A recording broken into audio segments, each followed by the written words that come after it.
मोहन भागवत ने एक कार्यक्रम में कहा कि जल्द ही वो समय आएगा जब अखंड भारत का सपना सच हो जाएगा। इतना ही नहीं, भागवत ने कहा कि 1947 में भारत से अलग होने वाले लोग अब महसूस कर रहे हैं कि उनसे गलती हो गई। अब भागवत के बयान पर बयानों का शोर सुनाई देता है।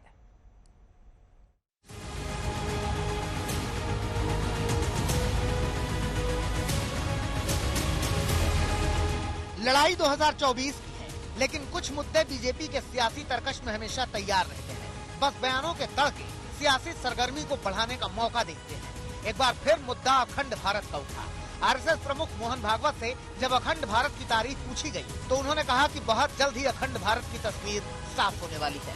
इनको अपने अखंड भारत के रूप में कब तक देख लेंगे?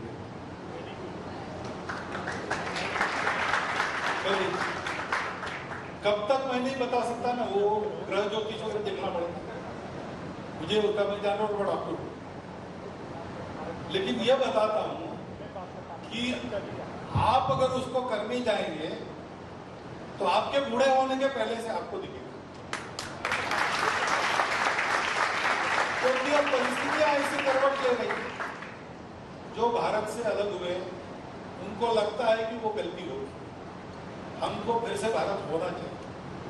वो स्वभाव मंजूर नहीं था, इसलिए भारत का विखंडन हुआ। वो स्वभाव जब आ जाएगा तब कुछ बदलना नहीं पड़ेगा, सारा भारत एक हो जाएगा। भागवत का बयान आया तो विरोधियों ने हाथों हाथ लिया। कोई अखंड भारत की परिभाषा पूछने लगा तो कोई मौजूदा हालात को लेकर हमले करने लगा। स्वतंत्रता संग्राम से उसमें आप कहाँ थे? आप तो ब्रिटिश सरकार की वकालत कर रहे थे सब लोग। भारत किसने बनाया है? जिसने भारत बनाया है, जिसने भारत को गुलामी से मुक्त किया है, उनको ही इस प्रकार की बातें करने का अधिकार है। कौन से अखंड भारत की बात करते हो, उसका एक स्पष्टीकरण होना चाहिए कि भैया हमको कौन सा अखंड भारत चाहिए, जहां लोग आपस में लड़े, जहां लोग अपने अधिकार की लड़ाई लड़े, जहां लोकतंत्र चुनाव ना हो और जहां पर लोग गंदगी से मरे। कौन सा अखंड भारत चाहिए, उसका एक स्पष्टीकरण होना चाहिए। मोहन भागवत नागपुर के कार्यक्रम में बोल रहे थे, जहां भागवत ने कई मुद्दों पर राय रखी, जिसमें तिरंगे का भी जिक्र हुआ, जिस पर मोहन भागवत ने कांग्रेस पर तंज कसा। स्वतंत्र भारत का झंडा तिरंगी रंग का होगा और कांग्रेस का भी तिरंगी रंग का होगा।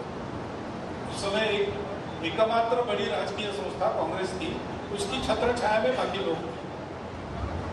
तो पहली बार ध्वज फहरा जाने में बाधा आई, तब से राष्ट्रीय स्वयंसेवक संघ इस ध्वज के सम्मान के साथ जुड़ा है। 2 दिन ध्वज फहराने की बात है, वो भी हम कर रहे हैं, परंतु वो फहराया नहीं फहराए, जहां जहां इस ध्वज के सम्मान का प्रसंग आता है, हमारा स्वयंसेवक अपने प्राण भी देने के लिए अग्रपंक्ति में रहा है और रहते रहेगा। आरएसएस प्रमुख की ओर से तिरंगे की बात आई तो विपक्ष ने एक बार फिर नागपुर मुख्यालय में तिरंगे को लेकर सवाल दाग दिया।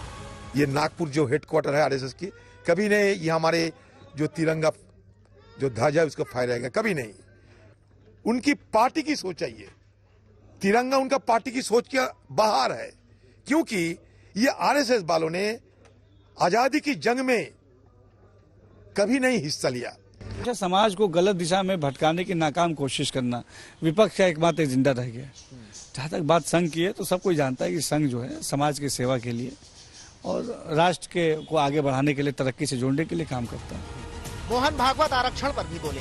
भागवत ने कहा कि पहले जाति के भेदभाव को खत्म करना होगा, तब आरक्षण खत्म करने की बात होनी चाहिए। लेकिन भागवत का ये बयान भी विरोधियों को हजम नहीं हो रहा। मोहन भागवत जी, सीवर में उतरने वालों की जाति क्या आप नहीं जानते? ऐसा क्यों हुआ? इतने वर्षों में भी ये परिस्थितियां नहीं बदली, तो सिर्फ बात करने से बात नहीं बनेगी। इसके दायरे में सोचिए, व्यवस्थाएं दुरुस्त करिए, जातिगत जनगणना के लिए सरकार को कहिए फौरी हामी भरे और उत्पीड़न की सारी छवियां, भेदभाव की सारी छवियां खत्म की जाए, इसके प्रयास करिए। अन्यथा ये बयान मैं मानूंगा कि सिर्फ राजनीतिक दबाव में 1-2 दिन के हेडलाइन मैनेजमेंट के लिए दिया गया। तरह तरह की जो बात आरक्षण को लेकर आज विपक्ष कह रहा है, उनको मैं समझता हूं कि पूज्य भागवत जी के बयानों के बाद जवाब मिल गया होगा। 2024 के चुनाव में हिंदुत्व का मुद्दा गर्म रहने वाला है, जहां अखंड भारत जैसे मुद्दों पर जुबानी किस्तें जारी होती रहेंगी। आज तक ब्यूरो।